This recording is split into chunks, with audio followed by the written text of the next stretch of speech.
Definitely isn't one of my proudest moments.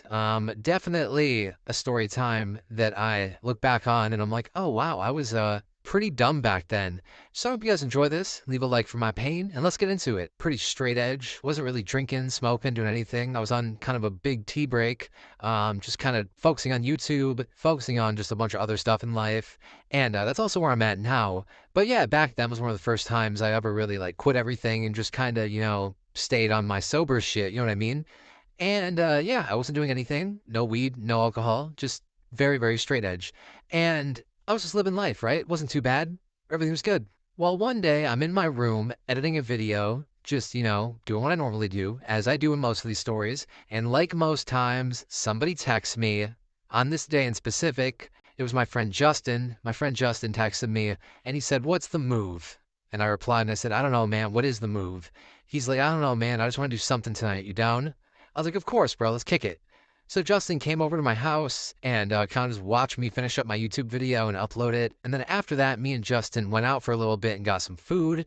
And while we were eating at this restaurant, our friend hit us both up. We'll call him Nathan. Nathan texted me and Justin in a group chat that we were in and asked us to come to his house tonight because he was throwing a little bit of a party. And as always, we were down for that because why the fuck not, man? We had nothing else going on. So yeah, like an hour later, we end up at Nathan's house. He was throwing this party. We didn't really know anyone there. It was a bunch of people from his college, and we didn't go to his college, so we didn't really know any of them. But it was still a fun party. Got to meet some new friends. There was a couple people there that we knew, so that was cool. And yeah, overall, the first like hour, 2 hours of the party were really, really fun and nothing really out of the ordinary, right? And then about 2 hours in, 2.5, I start getting pretty hungry. Real, real hungry. I don't know why. I had just eaten dinner like a couple hours prior with Justin, but for some reason I just had a huge appetite all of a sudden, and it was specifically for dessert. I wanted something sweet. I wanted something that was, gonna be sugary and not good for me. So I went up to Nathan and I was like, yo, do you have anything sweet in your kitchen? He's like, yeah, dude, go look. There's definitely something in there you could eat. And I was like, all right, cool. So I strayed away from the backyard where all the party was happening, and I went into Nathan's house where really nobody was because the party was in the backyard.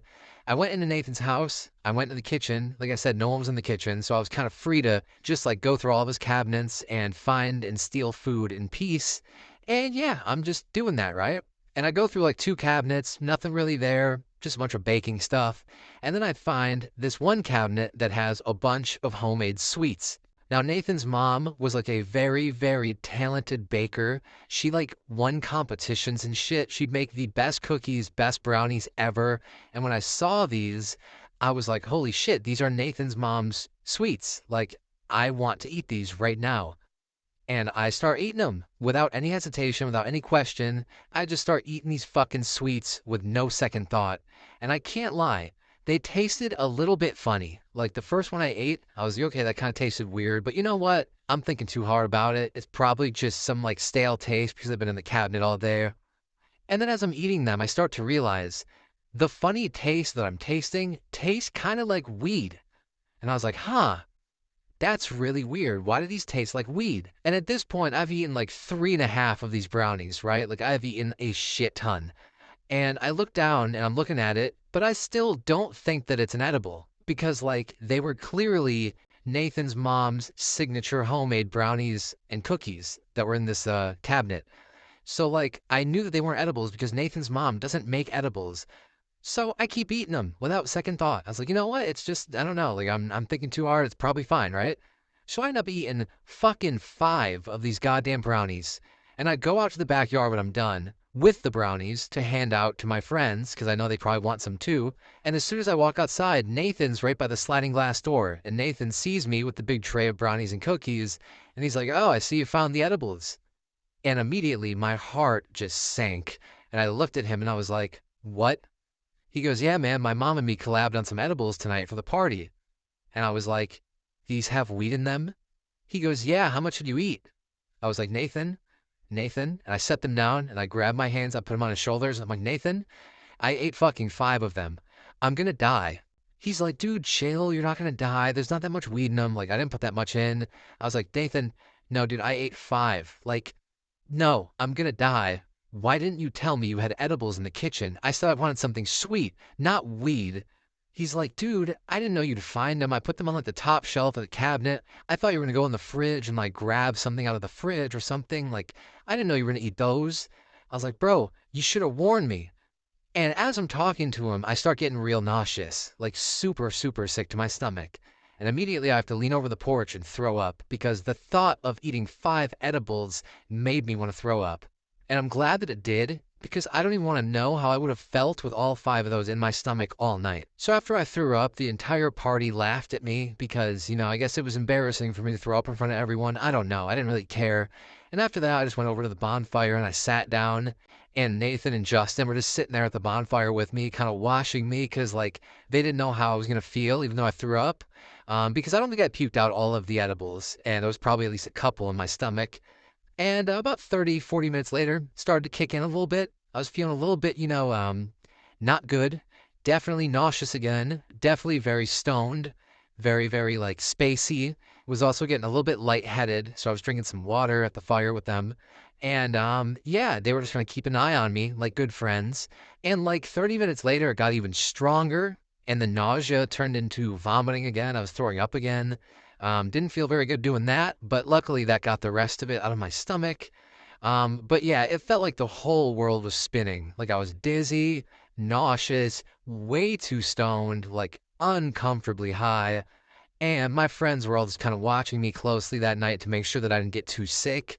But luckily, after about 2 hours, I started to feel, okay again. And I was kind of able to enjoy the rest of the party without, freaking out super hard. I was definitely still really, really stoned, but the nausea and the lightheadedness kind of wore off, which was good. And the rest of that night, I was just really, really high, just kind of roaming around, like just giggling and being stoned, basically. So that was good. But the story doesn't end there. I ended up going to bed at Nathan's house. I fell asleep on his couch, woke up the next morning to Nathan's mom waking me up, the one that made the edibles, apparently. And the first thing I ask her when she wakes me up, she literally tapped me awake, and I open my eyes and I go, "Hi, Nathan's mom." She's like, "Hey." I go, "Did you make edibles last night?" And she goes, "Yeah, I did. I did with Nathan. He wanted some for his party, so I helped him out." I was like, "Those looked so much like regular brownies, I ate 5 of them." And she goes, "Oh no, honey, are you serious?" I was like, "Yeah, I got a little bit sick." She goes, "Are you okay now?" I was like, "Yeah, I'm good." And she goes, "Okay, good, good. Are you hungry?" I was like, "Yeah." She goes, "Okay, great. I'm gonna make you some breakfast. What do you want?" I was like, eggs?" She goes, "How about eggs and French toast?" I was like, "That would be great." She was like, "Okay, cool. I'll make that right now with no weed in it. Don't worry. Not gonna give you any weed. I'll let you know when it's ready, okay?" I was like, "Sounds good." So yeah, Nathan's mom made me a very nice big breakfast to make up for, making very, very, convincing edibles, I guess. It wasn't her fault at all. My dumbass ate 5 of those things with no second thought, even though they tasted like weed. So yeah, that's definitely my fault, not hers. But it was still a very nice gesture of her to make me a big breakfast and take care of me like that. So shout out to Nathan's mom. She's the goat. Anyway, guys, yeah, that's the story time of how I ate way too many edibles, got way too high and sick, and ended up making it through. Yeah, guys, moral of the story is just don't do the shit I did in the story time, flat out. Yeah. Anyway, guys, hope you enjoyed the story time. If you did, please leave a like on the video. I really appreciate it. Feel free to leave your story times in the comments down below, and subscribe if you're new. I'll see you all later. Peace.